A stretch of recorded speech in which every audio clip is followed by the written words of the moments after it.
Iranian president Ebrahim Raisi അസർബൈജാന്റെ മലമുകളിൽ helicopter അപകടത്തിൽ ദാരുണമായി മരണപ്പെട്ടു. അദ്ദേഹത്തോടൊപ്പം അദ്ദേഹത്തിൻ്റെ വിദേശകാര്യ മന്ത്രി കൂടി ഉണ്ടായിരുന്നു. ഏതു മരണവും നമുക്ക് ദുഃഖം തരുന്നതാണ്. അത് ദാരുണ അന്ത്യമാകുമ്പോൾ ദുഃഖത്തിൻ്റെ തീവ്രത കൂടും. എന്നാൽ ഇറാനിൽ ഇദ്ദേഹത്തിൻ്റെ മരണത്തെ പടക്കം പൊട്ടിച്ച് ഒരു വിഭാഗം ആളുകൾ ആഘോഷിച്ചു. എന്താണ് ഇതിനു കാരണം?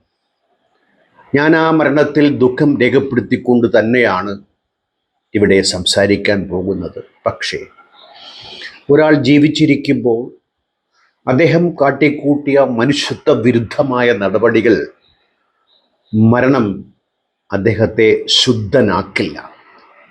നമുക്ക് അതൊന്ന് തിരിഞ്ഞു നോക്കേണ്ടി വരും.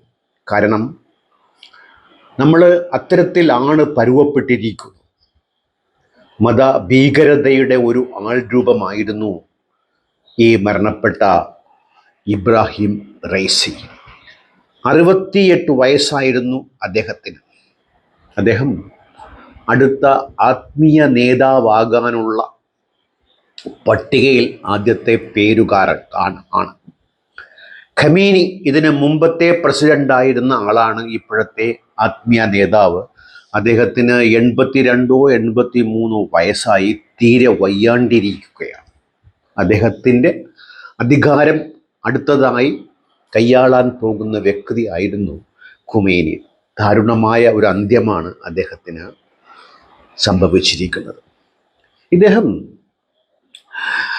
2021 പ്രസിഡൻ്റായി തിരഞ്ഞെടുക്കപ്പെട്ടു. ആദ്യമേ അദ്ദേഹം ചെയ്ത കാര്യം മതനിയമങ്ങൾ കർക്കശമാക്കുകയായിരുന്നു. ഇറാൻ്റെ ഔദ്യോഗിക മതം എന്ന് പ്രഖ്യാപിക്കാതെ തന്നെ അദ്ദേഹം ഒരു മതരാഷ്ട്രമാക്കി മാറ്റുകയായിരുന്നു ഇറാനെ. ഇറാൻ്റെ ജനത ഈ മതവൽക്കരണത്തെ ഇഷ്ടപ്പെട്ടിരുന്നില്ല എന്നുള്ളത് മറ്റൊരു കാര്യം. അതിൻ്റെ ഏറ്റവും വലിയ തെളിവാണ് ഇദ്ദേഹത്തിൻ്റെ ഇറാൻ്റെ പേര് കേൾക്കുമ്പോൾ നമുക്ക് ഓർമ്മയിൽ ഓടിയെത്തുന്ന മെഹ്സ അമീനി എന്ന കുർദിഷ് യുവതി. അവർ തട്ടമിട്ടതിൽ അപാകതയുണ്ട് എന്ന് കണ്ടെത്തിക്കൊണ്ട് അദ്ദേഹത്തിൻ്റെ ഗസ്ത ഇ ഇർഷാദ് എന്ന മത പോലീസ്, മൊറാലിറ്റി പോലീസ് അവരെ തല്ലിക്കൊല്ലുകയായിരുന്നു. അതിനോടനുബന്ധിച്ച് വൻ കലാപങ്ങളുണ്ടായി. 500ഓളം ആളുകൾ ആ കലാപത്തിൽ ഇദ്ദേഹത്തിൻ്റെ ഉത്തരവനുസരിച്ച് കൊല്ലപ്പെട്ടു. അങ്ങനെ ഇദ്ദേഹം രക്തപങ്കിലമായ ഒരു കൈയുടെ ഒരു ഭരണത്തിൻ്റെ ഉടമയാണ്. ഇദ്ദേഹം ഇറാൻ്റെ പ്രസിഡന്റ് മാത്രമല്ല, മറ്റൊരു കമ്മിറ്റിയുടെ കൂടെ പ്രസിഡന്റാണ്. അത് ഡെത്ത് കമ്മിറ്റി എന്നാണ് അറിയപ്പെടുന്നത്.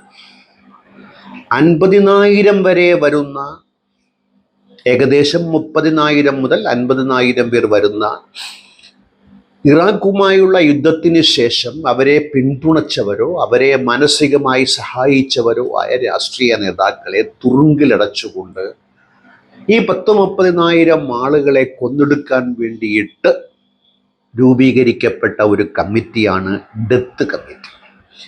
അതിൻ്റെ തലവനായിരുന്നു ഇദ്ദേഹം. അപ്പം ഇദ്ദേഹത്തിൻ്റെ പൊതു സ്വഭാവം നിങ്ങൾ മനസ്സിലാക്കുക. ഒന്ന്, അദ്ദേഹം അടിയുറച്ച ഇസ്ലാം മതവിശ്വാസി എന്ന് മാത്രമല്ല, ഇസ്ലാമിൻ്റെ നിയമങ്ങൾ താൻ ഭരിക്കുന്ന രാജ്യത്തിൻ്റെ നിയമങ്ങളായിരിക്കണമെന്നും ജനസംഖ്യയിൽ 50% വരുന്ന സ്ത്രീകൾ സ്വാതന്ത്ര്യം അർഹിക്കുന്നില്ല എന്നും അവർ ഫർദയ്ക്കുള്ളിൽ തന്നെ കഴിയേണ്ടവരാണെന്നും മർക്കടമുഷ്ടി ഉള്ളാണ്. അതിനെതിരെ വരുന്ന ഏത് പ്രക്ഷോഭവും ഉരുക്കുമുട്ടി ഉപയോഗിച്ചുകൊണ്ട് തന്നെ, ആളുകളെ കൊന്നൊടുക്കിക്കൊണ്ട് തന്നെ അദ്ദേഹം കൈകാര്യം ചെയ്തിരുന്നു എങ്കിൽ അദ്ദേഹം മരണപ്പെട്ടപ്പോൾ ഇറാനിൽ പടക്കം പൊട്ടിച്ച് ആഘോഷിച്ചില്ലെങ്കിലേ അതിശയമുള്ളൂ എന്നാണ് എനിക്ക് പറയാനുള്ളത്. ഇദ്ദേഹം നമ്മുടെ ഹമാസിൻ്റെ വലിയ ഒരു മെൻറ്ററും സപ്പോർട്ടറുമാണ്. ഇദ്ദേഹം ഇസ്രയേലുമായിട്ട് പ്രോക്സി വാർ ചെയ്യുന്ന ആളാണ്. അത്തരത്തിൽ പ്രോക്സിയിൽ മുമ്പേ നിൽക്കുന്ന ഒന്നാണ് ഹമാസ്.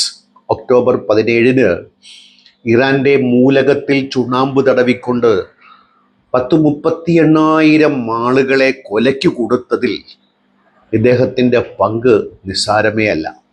ഹമാസ് അത്തരത്തിലുള്ള ഒരു ചെയ്തി ചെയ്യാനുള്ള കാരണത്തിൻ്റെ പിൻഫലം എന്ന് പറയുന്നത് ഈ റൈസി തന്നതിനുള്ള കാര്യത്തിൽ സംശയമില്ല. ഇദ്ദേഹം ഹിസ്ബുല്ല ഹൂതി. ആരായി ഹൂതി? യമനിലെ കടൽ കൊള്ളക്കാർ. ഇസ്രയേലോ അമേരിക്കയോ ഈ റെഡ് സീയിലൂടെ യാത്ര ചെയ്യുകയാണെങ്കിൽ അവരുടെ കപ്പലുകൾ പിടിച്ചടക്കിക്കൊണ്ട് ഇസ്രയേലുമായിട്ടും അമേരിക്കയുമായിട്ടും പ്രോക്സി വാർ ചെയ്യാനായിട്ടുള്ള ഈ ഹൂതികളുടെ പിൻബലവും സപ്പോർട്ടും ആയുധവും പണവും ഒക്കെ നൽകിയിരുന്നത് റൈസിയായിരുന്നു. ചുരുക്കത്തിൽ ഇദ്ദേഹം ഒരു നെതന്യാഹുവാണ്, ഇദ്ദേഹം ഒരു പുടിനാണ്, ഇദ്ദേഹം ഒരു ട്രംപാണ്.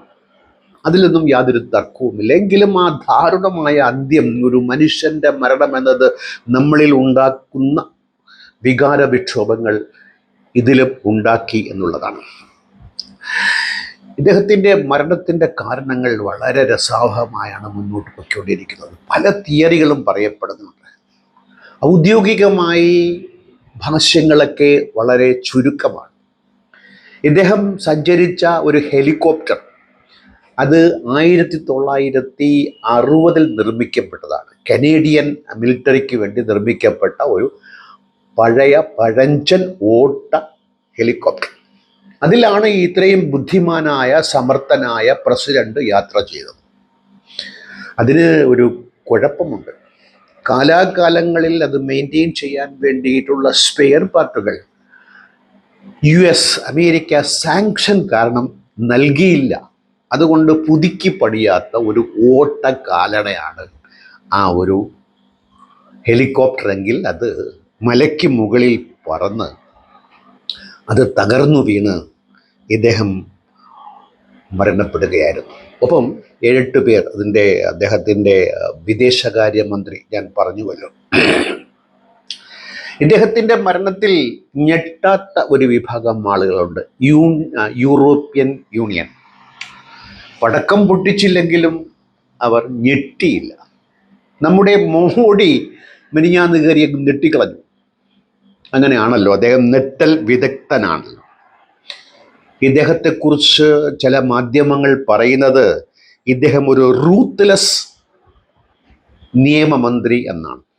സ്ത്രീകൾ അത് തെരുവിൽ ഉയർത്തിയ മുദ്രാവാക്യം വിമൻ ലൈഫ് ഫ്രീഡം ജിയാൻ ആസാദി.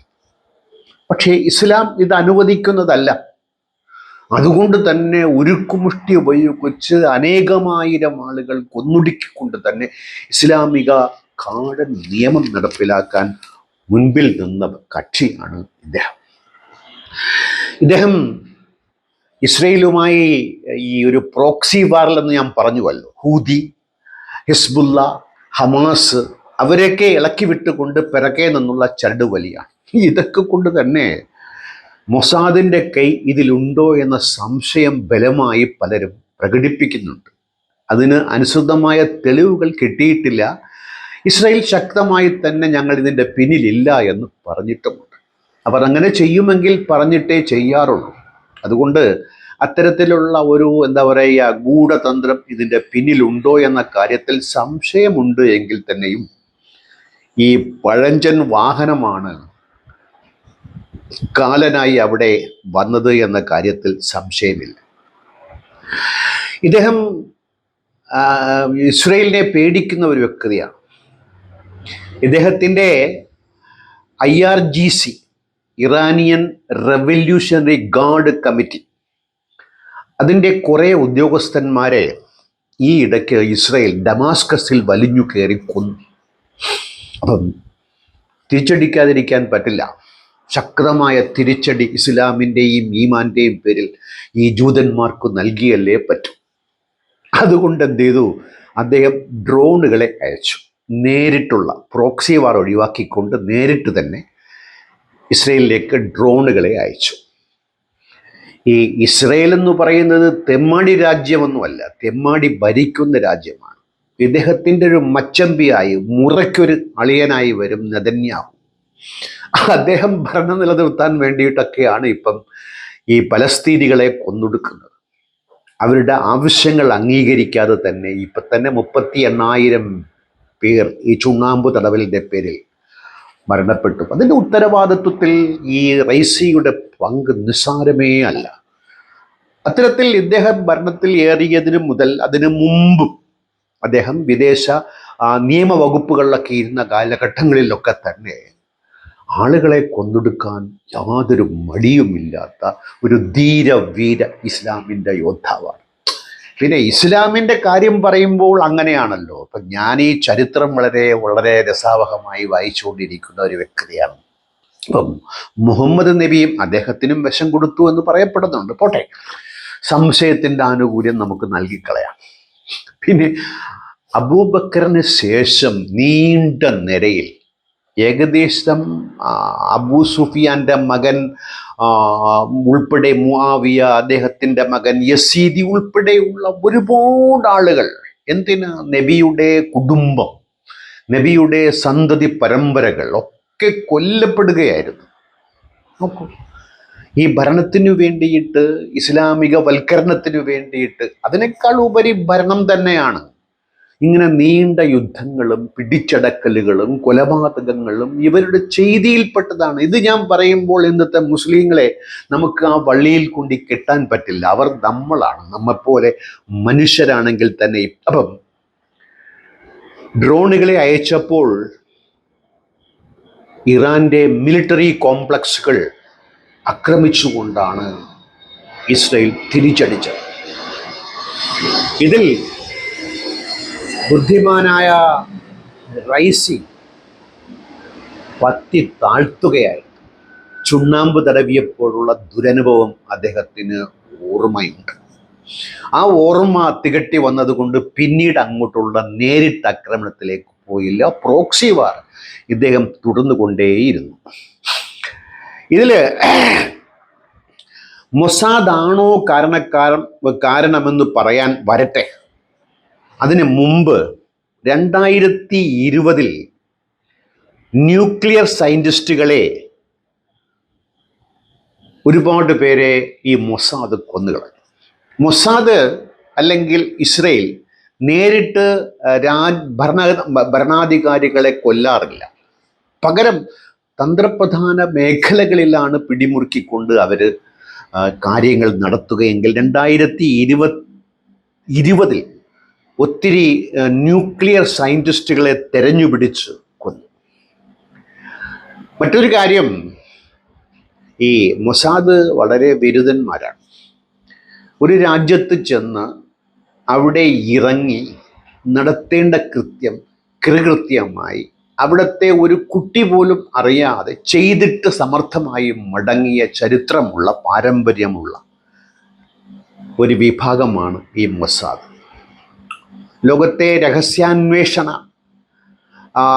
സംഘടനകളിൽ ഏറ്റവും മികവാർന്ന ഏതു കുതന്ത്രവും പ്രയോഗിച്ചുകൊണ്ട് തന്നെ തങ്ങളുടെ എതിരാളികളെ വകവരുത്തുന്ന ഒരു ഭീകര സംഘടനയാണ് ഈ മൊസാദ്. ഇത് അവര് ഇറാനിലേക്ക് നുഴഞ്ഞു കയറിക്കൊണ്ട് തന്നെ ഒരുപാട് പ്രാവശ്യം അവരുടെ കഴിവ് തെളിയിച്ചിട്ടുണ്ട്. ഒരിക്കൽ ഒരു നേതാവിനെ കൊല്ലാനായിട്ട് ഇറാൻ്റെ തെരുവോരത്തിൽ ഒരു ട്രക്കിൽ ഒരു മെഷീൻ ഗൺ ഘടിപ്പിച്ചു. 1000 മൈൽ അകലെ നിന്നുകൊണ്ട് അതിനെ ഓപ്പറേറ്റ് ചെയ്ത് ഇയാളെ കൊന്നു. അത്രത്തോളം സമർത്ഥമായ രീതിയിൽ ഇവര് കാര്യങ്ങൾ നടത്തുന്നവരാണെങ്കിൽ 5 ന്യൂക്ലിയർ സയൻറ്റിസ്റ്റുകളെയാണ് ഇറാൻ മൊസാദിൻ്റെ മുമ്പിൽ കൊലയ്ക്ക് കൊടുത്തത്. അങ്ങനെ ഇവരുടെ ന്യൂക്ലിയർ ന്യൂക്ലിയർ മേഖലയിലെ ഈ ന്യൂക്ലിയർ ശക്തി ഒന്ന് തച്ചുടയ്ക്കാൻ വേണ്ടിയിട്ട് ഇസ്രയേൽ കാലാകാലങ്ങളിൽ ശ്രമിക്കുന്നുണ്ട്. ഇതിന് മറ്റൊരു മുഖമുള്ളത്, ഇദ്ദേഹത്തിൻ്റെ മുമ്പ് ഭരിച്ച റൂഹാനി, അദ്ദേഹം അമേരിക്കയുമായി ഉടമ്പടിയിൽ ഏർപ്പെട്ടുകൊണ്ട് ഇതിൻ്റെ ഒരു ഡീൽ, ഒരു സമാധാന സന്ധിക്ക് തയ്യാറായി. അത് തച്ചുടച്ചത് ഏകപക്ഷീയമായി അതിൽ നിന്ന് പിന്മാറിക്കൊണ്ട് നമ്മുടെ ട്രംപ് എന്ന വട്ടനാണ്. അയാളും ഒരു ഉറൈസയാണ്, ഒരു പുട്ടിനാണ്. അതോടുകൂടി റൂഹാനിയുടെ റൂഹ് പോയി. അദ്ദേഹത്തിൻ്റെ ഭരണം ആടി ഉലഞ്ഞു എങ്കിൽ, അതുകൊണ്ട് ഇത് മൊസാദ് ചെയ്തു എന്ന് ചോദിച്ചാൽ ചെയ്തു എങ്കിൽ ചെയ്തു എന്ന് പറയാനുള്ള തൻ്റെ ഇടം അവർ കാണിക്കും. രാജ്യഭരണ നേതൃത്വത്തെ അവരിതുവരെ കൊന്നിട്ടില്ല. വളരെ പ്രധാനമായ മറ്റൊരു കാര്യം, സൗദി അറേബ്യ ഇറാന് എതിരാണ്. ഇപ്പം ഇറാൻ ഷിയ വിഭാഗത്തിൽപ്പെട്ട മുസ്ലിങ്ങളാണ്, സൗദി ആണെങ്കിൽ സുന്നിയാണ്. കുറെക്കൂടെ കർക്കശമായ രീതിയിൽ കാര്യങ്ങൾ ചെയ്യുന്നവരായിരുന്നു സുന്നികൾ. എന്നാൽ ഇന്ന് ചിത്രം മാറി. ഇപ്പം സൗദിയും ദുബായ് ഉൾപ്പെടെ UAE ഉൾപ്പെടെ അവർ ഒരുപാട് കാര്യങ്ങളിൽ അയവ് വരുത്തിക്കൊണ്ട് തങ്ങളുടെ രാജ്യ പുരോഗതിക്ക് വേണ്ടിയിട്ട് മതത്തെ ഒന്ന് പിന്നിൽ നിർത്താനായിട്ട് ഭയങ്കരമായി ശ്രമിച്ചു കൊണ്ടിരിക്കുന്ന വേളയിലാണ് ഈ റൈസി ഉൾപ്പെടെയുള്ള ഖമേനി ഉൾപ്പെടെയുള്ള മതതീവ്രവാദികൾ, മതഭ്രാന്തന്മാർ രാജ്യഭരണം ജനവിരുദ്ധമായി ജനത്തിൻ്റെ ആശയത്തെയോ അഭിപ്രായത്തെയോ മുഖവിലക്കെടുക്കാതെ നടത്തിക്കൊണ്ടിരിക്കുന്നത്. ഇദ്ദേഹത്തിന് മറ്റൊരു പ്രത്യേകത കൂടിയുണ്ട് കേട്ടോ. ഇദ്ദേഹം നബി പരമ്പരയിൽപ്പെട്ട ആളാണ്. നബി പരമ്പര എന്ന് പറയുമ്പോൾ നബിക്ക് ആൺസന്തതികളൊന്നുമില്ല. ഇബ്രാഹിം എന്നൊരു കുട്ടി അദ്ദേഹത്തിൻ്റെ ഒരു വെപ്പാട്ടി മാരിയത്തിൽ കിബ്തിയയിൽ ജനിച്ചിരുന്നു. ചെറുപ്രായത്തിൽ തന്നെ മരിച്ചുപോയി. അതിൽ ഭയങ്കര സങ്കടവും അള്ളാഹുവിനോടും ഭയങ്കര പരാതിയുമായിരുന്നു മുത്തിന്.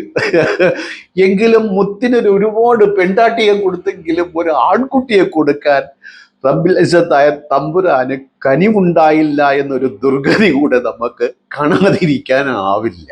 ഞാൻ ചിരിച്ചു പോവുകയാണ്. കാര്യം അത്രത്തോളമാണ് കഥകളുടെ നീണ്ട പട്ടിക എന്ന് പറയുമ്പോൾ. അപ്പം ഇദ്ദേഹം നബിയുടെ മകളായ ഫാത്തിമ, അദ്ദേഹത്തിൻ്റെ തന്നെ മരുമകനും അദ്ദേഹത്തിൻ്റെ തന്നെ അനിയനും മരുമകനുമായ അലി, അവരുടെ സന്തതി പരമ്പരയിൽപ്പെട്ട ഹസൻ ഹുസൈൻ, ഇതിൽ ഏതോ ഒരാളിൻ്റെ സന്തതി പരമ്പര, അങ്ങനെ ഫാമിലി ട്രീ അന്വേഷിച്ചു പോവുകയാണെങ്കിൽ അദ്ദേഹം നബിയുടെ സ്വന്തക്കാരനാണ്. Lineage, family lineage, family tree അങ്ങേയറ്റം ചെല്ലുമ്പോൾ അത് മുഹമ്മദ് നബിയിൽ ചെന്ന് അവസാനിക്കുമെന്നൊരു പ്രത്യേകത കൂടെ ഇദ്ദേഹത്തിനുണ്ട്. അമേരിക്ക ഇദ്ദേഹത്തെ വിശേഷിപ്പിക്കുന്നത് ബ്ലഡ് ഓൺ ഹിസ് ഹാൻഡ്സ് എന്നാണ്. രക്തപങ്കിലമായ കരത്തിൻ്റെ ഉടമ. അമേരിക്കയും ഏകദേശം അതൊക്കെ തന്നെയാണ്. രണ്ടുകാൽ മന്ദന്മാർ പരസ്പരം അങ്ങോട്ടും ഇങ്ങോട്ടും മന്ദ എന്ന് വിളിക്കുന്നു എന്ന് നമുക്ക് കണക്കാക്കാം. ഇപ്പം ഈ പലസ്തീനികളെ കൊന്നെടുക്കുന്നതിൽ യാതൊരു ദയാദാക്ഷിണ്യവും കാണിക്കാത്ത രാജ്യങ്ങളിൽ ഒന്നാണ് അമേരിക്ക. ചിലപ്പോഴൊക്കെ ചില വർത്തമാനങ്ങളൊക്കെ പറഞ്ഞു കളയും, ഇതുപോലത്തെ എങ്ങനെ ബ്ലഡ് ഓൺ ഹിസ് ഹാൻഡ്സ് എന്നൊക്കെ പറഞ്ഞു കളയുമെങ്കിൽ തന്നെയും അവരുടെ ഉള്ളിലിരിപ്പും പ്രവൃത്തിയും ഒക്കെ ഈ രാഷ്ട്രീയ നേതാക്കളുടെ മൊത്തത്തിൽ ചരിത്രമെടുത്ത് പരിശോധിക്കുമ്പോൾ അതിൽ മാനവ സ്നേഹമുള്ള ആളുകൾ വളരെ അപൂർവമാണ്. ഇപ്പം നബിയുടെ ചരിത്രം തന്നെ നമ്മൾ പരിശോധിക്കുകയാണെങ്കിൽ അദ്ദേഹം മെക്കയിൽ ഉണ്ടായിരുന്ന കാലഘട്ടങ്ങളിൽ വളരെ മനുഷ്യസ്നേഹിയായിരുന്നു. സമാധാനം, സ്നേഹം, ദയ, കാരുണ്യം, അന്യനെ സഹായിക്കൽ, അനാഥയെ സഹായിക്കൽ, ഇതൊക്കെയായിരുന്നു. അദ്ദേഹം യുദ്ധം ചെയ്ത് കൊള്ളമെതലുകളിൽ കൂടി രാജ്യഭരണം നേടിയപ്പോൾ അദ്ദേഹത്തിൻ്റെ സ്വഭാവമൊക്കെ ആകെ മാറി.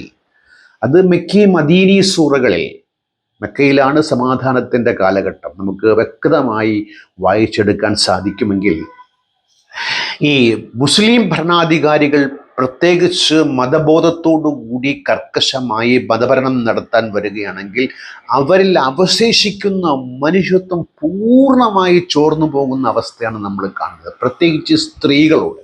ഇപ്പം 38,000 ആളുകൾ പലസ്തീനിൽ കൊല്ലപ്പെട്ടുവെങ്കിൽ അതിൽ കൂടുതലും സ്ത്രീകളും കുട്ടികളുമാണ്. അപ്പം മതഭരണകൂടത്തിൽ സ്ത്രീകൾക്ക് രക്ഷയില്ല. അതിൻ്റെ ഒരു ചുക്കാൻ പിടിച്ച ഒരു മഹാനായിരുന്നു ഈ റൈസി എന്നുള്ളത് കാണാതിരിക്കാൻ പറ്റത്തില്ല. അദ്ദേഹത്തെ ബച്ചർ ഓഫ്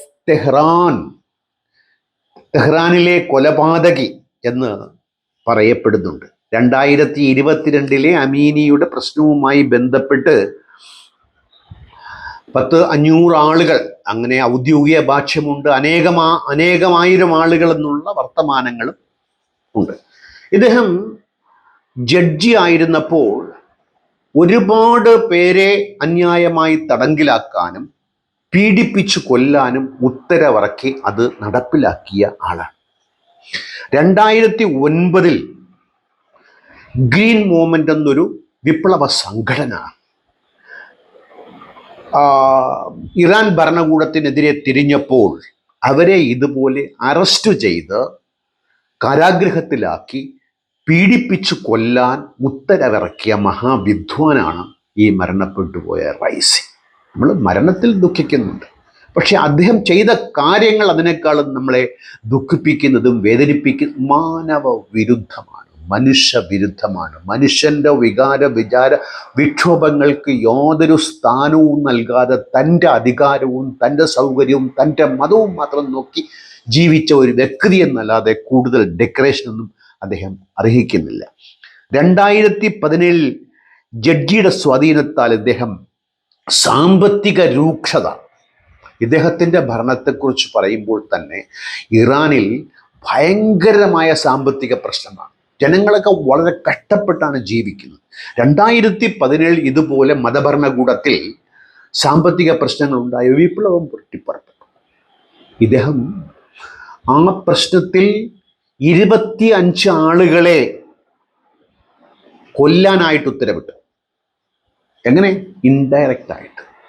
ആയിരങ്ങൾക്ക് കടുത്ത ശിക്ഷ നൽകിയ വിദ്വാനാണ്. അങ്ങനെ കഴിഞ്ഞ 40 വർഷമായി ഈ ഖുമൈനിമാരുടെ നേതൃത്വത്തിൽ, മതഭ്രാന്തന്മാരുടെ നേതൃത്വത്തിൽ ഇറാനിലെ ജനങ്ങളെ വരിഞ്ഞു മുറുക്കി അടിച്ചമർത്തി സ്ത്രീകൾക്കും കുട്ടികൾക്കും പുരുഷന്മാർക്കും യാതൊരുവിധ ജീവിത സൗകര്യങ്ങൾ ഒരുക്കി കൊടുക്കാതെ മതമെന്ന ഭ്രാന്തിൻ്റെ പേരിൽ കാട്ടിക്കൂട്ടിയ പേക്കൂത്തരങ്ങൾ നിസ്സാരമേ അല്ല. പക്ഷേ ഇതിനെ പിന്തുണയ്ക്കുന്ന മതഭ്രാന്ത് ഇപ്പം ഇന്ത്യയിൽ നമ്മളിപ്പോൾ കാണുന്നില്ലേ, പിന്തുണയ്ക്കാൻ ഒരുപാട് ഗോമൂത്രം ഉൾപ്പെടെ മൂത്രം കുടിയന്മാരുൾപ്പെടെ പലരും നമ്മളിപ്പം ഇന്ത്യയിൽ തന്നെ കണ്ടുകൊണ്ടിരിക്കുകയാണല്ലോ. സാമ്പത്തിക തകർച്ചയുടെ കാര്യം പറയുമ്പോൾ റിയാലിൻ്റെ വില 30% വരെ ഇടിഞ്ഞു എന്നാണ്. നോക്കൂ, മതഭ്രാന്തന്മാർക്ക് ഭരിക്കാൻ പറ്റില്ല. അവന്മാരുടെ തലയിൽ കയറിയിരിക്കുന്നത് ഈ മുരടിച്ച മനുഷ്യത്വ വിരുദ്ധമായ ഇസ്ലാമും ഹിന്ദുവും ഒക്കെയാണെങ്കിൽ അവനൊക്കെ ആ ചിന്തയെ വരൂ. ജനകീയപരമായ കാര്യങ്ങൾ ചെയ്തു മനുഷ്യസ്നേഹപരമായ കാര്യങ്ങൾ ചെയ്യാൻ ഇവന്മാരുടെ മതബോധം ഇവന്മാരെ അനുവദിക്കത്തേയില്ല. നീ എന്നുള്ള ഒരു വാക്കവിടെ വരികയില്ല, ഞങ്ങൾ എന്നുള്ളൊരു വാക്കവിടെ വരുമ്പോൾ അത്തരത്തിലെ ഇവന്മാരെ കാര്യങ്ങളെ കാണുമെങ്കിൽ ഈ മരണവുമായി ബന്ധപ്പെട്ട്, ഇദ്ദേഹത്തിൻ്റെ മരണവുമായി ബന്ധപ്പെട്ട് അന്വേഷണം വളരെ സാവധാനം നീങ്ങുകയാണ്. ഇങ്ങനെ പോകുമ്പോൾ ഒരുപാട് സ്പെക്കുലേഷന് കാരണമാകും. എനിക്ക് തോന്നുന്നത്, എൻ്റെ അഭിപ്രായമായി പറയുകയാണെങ്കിൽ, ഈ ഓട്ടക്കാലണയിൽ ഇദ്ദേഹത്തെ കയറ്റി അയച്ച ഭരണകൂടത്തിൻ്റെ തകർച്ച ആയതുകൊണ്ട്, അവരുടെ ഒരു കഴിവുകേടായതുകൊണ്ട് അവരതിനെ മൂടിവെക്കാൻ വേണ്ടി ഒന്നും മിണ്ടാതെ ഇരിക്കുന്നു എന്നുള്ളതാണ്. 2021 ഗാർഡിയൻ കൗൺസിൽ എന്നൊരു കൗൺസിലുണ്ട്. അതിൻ്റെ നേതാവാണ് അദ്ദേഹം. മതഭ്രാന്തന്മാരുടെ ഒരു കൗൺസിൽ.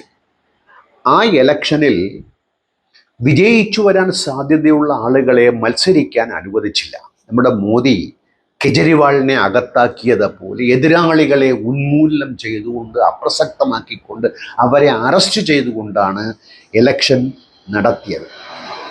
ഇനി ഇദ്ദേഹത്തിൻ്റെ മരണവുമായി ബന്ധപ്പെട്ടും മറ്റൊരു തിയറി ഉള്ളത്, ഇദ്ദേഹം 63 വയസ്സുകാരനാണ്.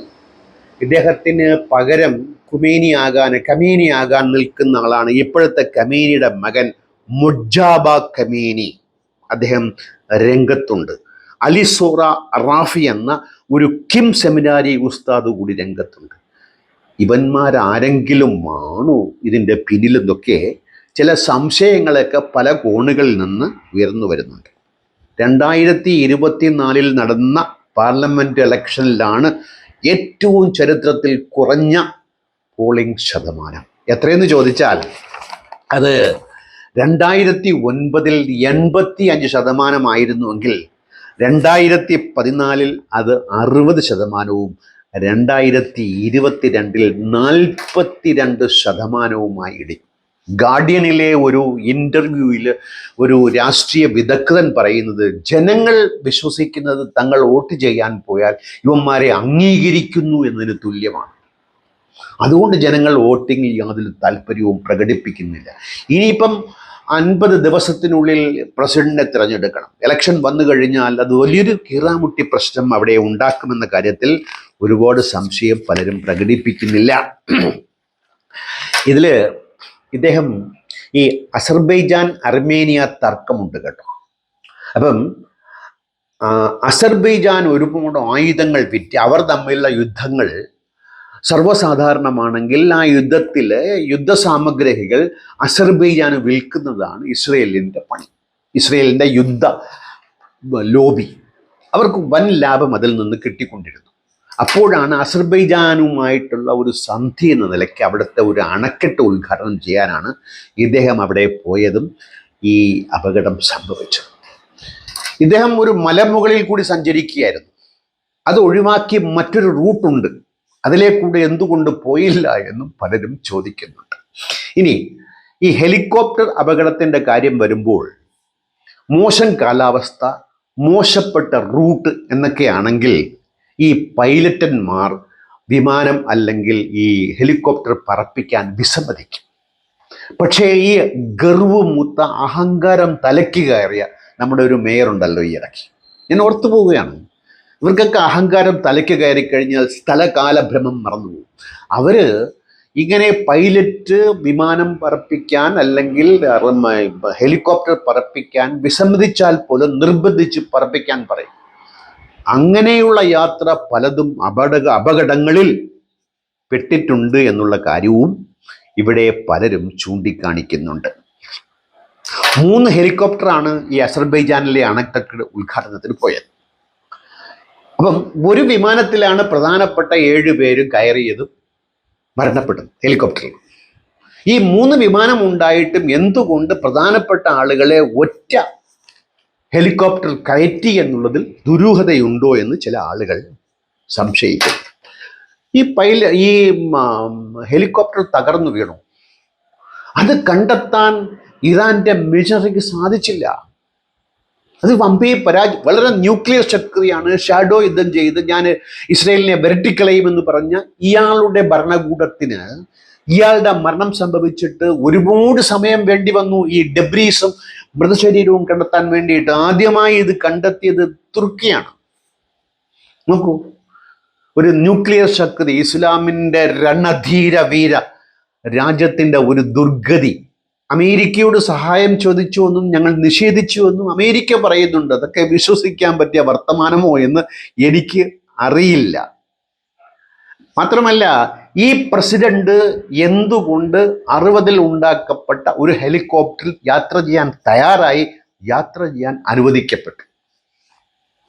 വളരെ പ്രസക്തമായ ഈ അപകടവുമായിട്ട് ബന്ധപ്പെട്ട അപ്പോൾ റൈസിയും ഒരു പരാജയം എന്നതിൻ്റെ തെളിവാണ് ഇദ്ദേഹത്തിൻ്റെ മരണം എന്നുള്ളത്. ഇനി വരാൻ പോകുന്ന എലക്ഷൻ ഏതു തരത്തിൽ സമാപിച്ചാലും ആത്മീയ നേതാവായ ഖമീനിക്ക് അത് വലിയ പ്രശ്നമാണ്. കാരണം ഇനി വരാൻ പോകുന്ന എലക്ഷനിൽ ജയിക്കുന്നതിനേക്കാൾ പ്രധാനം ടേൺ ഔട്ട് ഉണ്ടാകുക, ആളുകൾ വോട്ട് ചെയ്യാൻ വരിക. അതായത് ആളുകൾ വോട്ട് ചെയ്യാൻ വന്നില്ലെങ്കിൽ തങ്ങളുടെ ഭരണത്തിൽ ആളുകൾ അതൃപ്തരാണെന്ന് ലോകം വായിച്ചെടുക്കും. ഇനി ഒരു എലക്ഷൻ ഫയറായിട്ട് നടത്തുകയാണെങ്കിൽ അതിൽ ഇദ്ദേഹത്തിൻ്റെ ഇംഗിതത്തിന് വിരുദ്ധമായ ഒരുത്തനാണ് ജയിച്ചു വരുന്നതെങ്കിലോ, ഇത് മൊത്തത്തിൽ ഒരു തലവേദന സൃഷ്ടിച്ച മരണമായിട്ട് ഇത് തീരുന്നുണ്ട്. ജനം പറയുന്നത് അമേരിക്കയുമായിട്ട് സന്ധിയിൽ ഏർപ്പെട്ടുകൊണ്ട് ഈ ന്യൂക്ലിയർ വിഷയം അറ്റത്ത് വെച്ചുകൊണ്ട് ഞങ്ങളെ ജീവിക്കാൻ അനുവദിക്കുക. സ്ത്രീകൾ ഉൾപ്പെടെ, കുട്ടികൾ ഉൾപ്പെടെ, പുരുഷന്മാരുൾപ്പെടെ എല്ലാവരും പറയുന്നത് ഈ ഭരണകൂടം. പക്ഷെ ഉരുക്കമുഷ്ടി കൊണ്ട്, മതത്തിൻ്റെ നീരാളിപ്പിടുത്തം കൊണ്ട് അവരെ അടിച്ചമർത്താൻ ഏത് കുൽസിത മാർഗവും റൈസി ഉൾപ്പെടെ, ഖുമേനി ഉൾപ്പെടെ, ഖമേനി ഉൾപ്പെടെയുള്ള മതഭരണകൂടം നടത്തുമ്പോൾ വല്ലാത്ത ഒരു അവസ്ഥയാണ്. അവർ ഉയർത്തുന്ന മുദ്രാവാക്യം death to USA, death to Israel, mandatory ഹിജാബ്. അമേരിക്ക മരിക്കട്ടെ, അമേരിക്കയ്ക്ക് മരണം, ഇസ്രയേലിന് മരണം, ജനങ്ങൾക്കോ ഫർദ. ജനങ്ങൾ ഈ മൂന്നിനെയും തള്ളിക്കളഞ്ഞുകൊണ്ട് ഒരു നേതാവിൻ്റെ മരണത്തിൽ പടക്കം പൊട്ടി ആഘോഷിക്കുന്ന ഒരു ജനതയുണ്ടെങ്കിൽ, എൻ്റെ സുഹൃത്തുക്കളെ, നിങ്ങൾ ആലോചിച്ചു, മതത്തിൻ്റെ പേരിൽ ഭരിക്കാൻ വന്നാൽ ആ മതവിശ്വാസികൾ തന്നെ ആ ഭരണകൂടത്തെ എതിർക്കും. കാരണം മനുഷ്യസ്നേഹം ആ ഭരണകൂടത്തിൽ ഉണ്ടാവില്ല. ഭരണം, അതിനുവേണ്ടി മതത്തെ സമർത്ഥമായി ഉപയോഗിക്കാൻ മതപുരോഹിതന്മാർ നന്നായി പഠിച്ച വിരുദ്ധന്മാരാണ്, മാനവ വിരുദ്ധന്മാരാണ്, കൊലപാതകികളാണ്, കൈകളിൽ രക്തം പുരണ്ടവരാണ്. മറ്റൊരു അധ്യായത്തിൽ കാണുന്നവരെ നന്ദി, നമസ്കാരം.